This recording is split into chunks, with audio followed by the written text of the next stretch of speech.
गरीब साध साध सब नेक हैं, आप अपनी ठोरे, जो सतलोक ले जावेंगे वो साधु कोई और।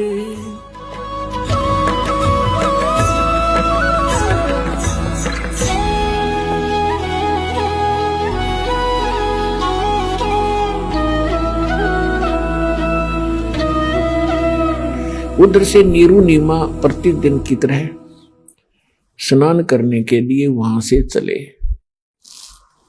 लहर तारा पे। तो उससे पहले दिन उस नीमा के घर कोई रिलेटिव आ गया था, नीरू के घर पे। उसके साथ उसकी धर्मपत्नी भी आई थी, बच्चे भी आए थे। तो उसने रात्रि के समय नीमा से बहुत कुछ बातें की और कहा कि आपको संतान नहीं दी अल्लाह ने, और आप अर्ज करो अल्लाह से, एक पुत्र तो होना ही चाहिए था, बगैर पुत्र की गति नहीं होती। ऐसी ऐसी उन्होंने बातें बताई। अपने आत्माओं, ये ज्ञान अध्यात्म ज्ञान है, तत्व ज्ञान है, गॉड गिवन स्पिरिचुअल नॉलेज है।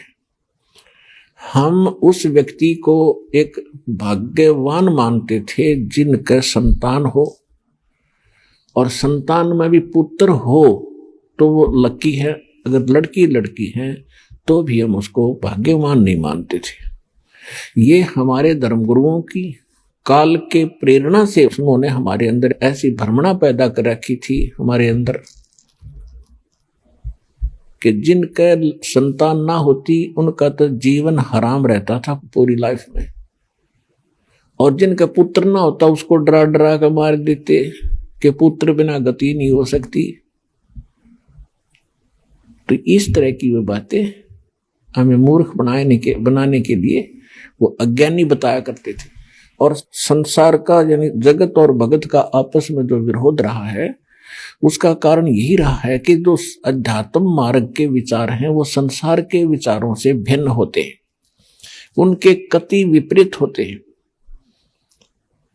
अब परमात्मा के तत्व ज्ञान के आधार से दास आपको बताएगा कि जिनका संतान नहीं है वो परमात्मा के विधान अनुसार, और उन्होंने मोक्ष मार्ग मिल गया है, तो वो सबसे लकी हैं, सबसे भाग्यवान हैं। और ये ना समझना कि जिनका संतान है वो भाग्यवान नहीं है, नहीं। संतान और परिवार का होना हमारे संस्कार हैं। एक बार सुखदेव ऋषि जो थे, मां के गर्भ में 12 वर्ष रहे। मां के गर्भ से वो बाहर नहीं आए, क्योंकि मां के गर्भ में ये पता रहता है प्राणी को कि मैंने कितने जन्म खो दिए बिना भक्ति के। और बाहर आते ही या भूल पड़ जाती है, तो उसको ज्ञान था कि तीनों गुण, रजगुण ब्रह्मा, सतगुण विष्णु, तमगुण शिव जी का जो प्रभाव है, बाहर आते ही त्रिगुणमय माया से जीव मूर्छित हो जाता है। इसकी सब यादाश्त चेतना पिछले जन्म जन्मांतर की समाप्त हो जाती है। इसको नए सिरे से शिक्षा दी जाती है, ये तेरा दादा है या तेरी दादी है, ये तेरा चाचा, ये तेरा ताऊ है, तेरा ये नाम है, ये तेरे माता पिता। कुल कुटुंब के लोगों की जानकारी उनको फिर धीरे धीरे दी जाती है। वो पिछली अपनी सब यादाश्त खत्म कर देता है। इतने जबरदस्त अटैक होता है इसके बाहर आते। तो सुखदेव ऋषि मां के गर्भ से 12 वर्ष तक बाहर नहीं आया। ब्रह्मा विष्णु महेश की विशेष प्रार्थना पर तब उसने एक प्रतिज्ञा कराई कि आप कुछ देर अपनी माया को रोको, तब मैं बाहर आऊं।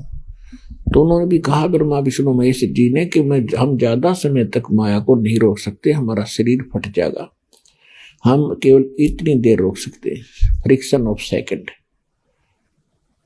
तो सुखदेव जी ने कहा आप इतनी ही देर रोक लीजिए। तभी वो मां के गर्भ से बाहर आया और उसको चेतना बनी रही कि भगवान, मनुष्य जीवन केवल परमात्मा प्राप्ति के लिए मिला है। यहाँ जो भी हमारे रिलेशन हैं, हमारे जो नाते हैं, ये संस्कार से जुड़े हैं।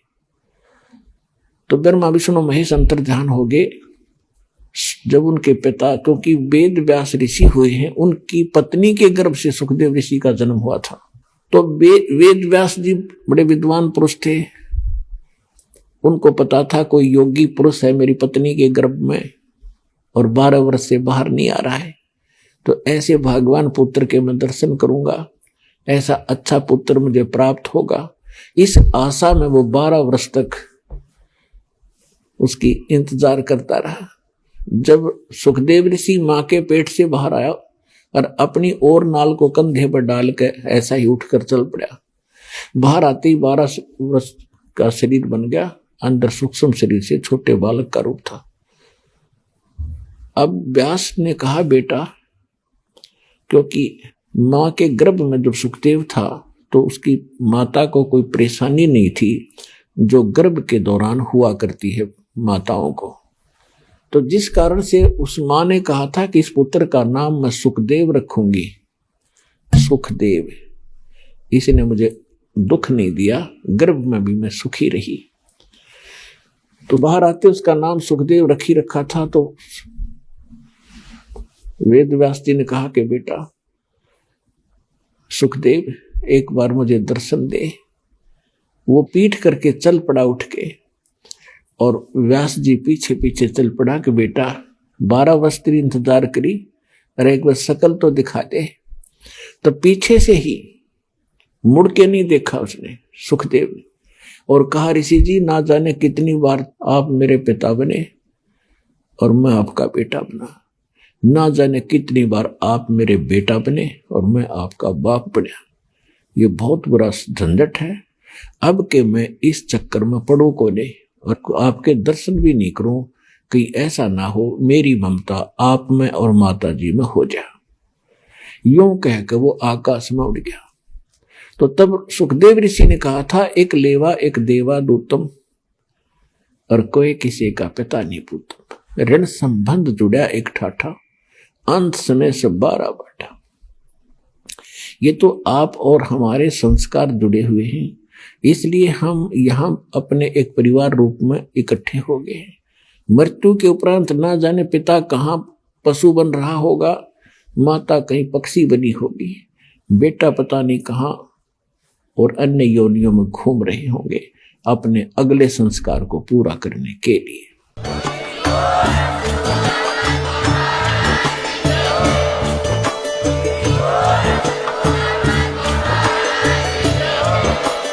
आप सुन रहे थे जगत गुरु तत्वदर्शी संत रामपाल जी महाराज जी के मंगल प्रवचन। अधिक जानकारी के लिए विजिट कीजिए हमारी वेबसाइट www.jagatgururampalji.org। संत रामपाल जी महाराज जी के शुभ आशीर्वाद से पूरे विश्व भर में 500 से भी ज्यादा नाम दीक्षा केंद्र हैं, जिन पर संत रामपाल जी महाराज जी द्वारा ऑनलाइन निशुल्क नाम दीक्षा दी जा रही है। अपने नजदीकी नाम दीक्षा केंद्र का पता करने के लिए संपर्क करें 8222880541।